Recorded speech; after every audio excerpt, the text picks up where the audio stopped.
সর্বশেষ যে ব্যক্তি জাহান্নাম থেকে মুক্তি লাভ করবে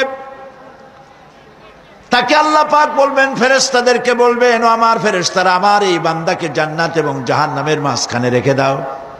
জান্নাত এবং জাহান্নামের মাঝখানে লোকটি যখন থাকার জায়গা পাবে, সে জান্নাতের দিকে তাকায়া দেখবে আর কাঁদতে থাকবে। আল্লাহ পাক জিজ্ঞেস করবেন, বান্দারে, যুগের পর যুগ ধরে জাহান্নামে কেঁদেছ, আমি রব্বুল আলামিন জাহান্নাম মাফ করে দিয়া জান্নাত জাহান্নামের মাঝখানে রেখে দিয়েছি, আযাব থেকে তো বেঁচে গেছো, এখন কান্দো কেন? লোকটি বলবে, রব্বুল আলামিন কান্দি এই কারণে, জাহান্নাম থেকে মাফ করেছো, তোমার শুকরিয়া আদায় করি। জান্নাত তো আমার কপালে নাই, কিসমতে নাই, কিন্তু জান্নাত আমি এখান থেকে দেখতে পাচ্ছি, জান্নাতের সুঘ্রাণ আমার নাকে আসতেছে, কপালে নাই যাওয়ার।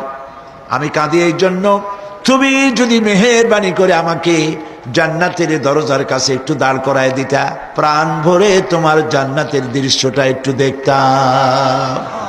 আল্লাহ পাক তার আরজি পূরণ করবেন, বলবেন যাও, ফেরেশতাদের বলবেন এর জান্নাতের দরজার কাছে দাঁড় করায় দাও। জান্নাতের দরজার কাছে দাঁড়িয়ে লোকটি আবার কান্না শুরু করবে। আল্লাহ পাক প্রশ্ন করবেন, এবার কান্দো কেন? লোকটি বলবে, রব্বুল আলামিন কান্দি এই কারণে, জান্নাতের এই দরজায় দাঁড়ায়া জান্নাতের অফুরন্ত নেয়ামত কিছুই ভালো করে দেখা যায় না, শুধু অল্প জায়গা দেখি। যদি তুমি আমারে দয়া করে জান্নাতের মাঝখানে দাঁড় করায় দিতা, চতুর্দিকে তাকায়া তাকায়া দেখা কলিজারে ঠান্ডা বানাইতাম। তবে আমি ওয়াদা করি, জান্নাতের কোনো নাজ নেয়ামত, কোনো ফল আমি খাবো না, ধরবো না, সইব না। একটুখানি মেহেরবানি করে মাঝখানে দাঁড় করাইয়া দাও, জান্নারে ঠান্ডা করি।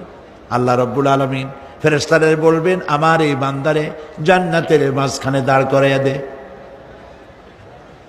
আল্লাহর নবী বলেন, জান্নাতের মাঝখানে দাঁড়িয়ে লোকটি আগের চাইতে আরো জোরে চিৎকার মেরে কাঁদতে থাকবে। আল্লাহ পাক বলবেন, বান্দারে কি হলো তোর? দরজার কাছে আসতে চাইছিলে, আইনা দিলাম। আবার এবার মাঝখানে আসতে চাইছো, তাও এনে দিয়েছি, আবার কান্দো কেন? লোকটি বলবে, রব্বুল আলামিন এবার কান্দি এই জন্যে, তুমি যখন দয়া করে একটিবার জান্নাতের মাঝখানে এনে আমাকে দাঁড় করায় দিয়েছো, তুমি রহমান রহিম গফুরুর রহিম, এই জান্নাত থেকে আবার আর বাইর করে দিও না।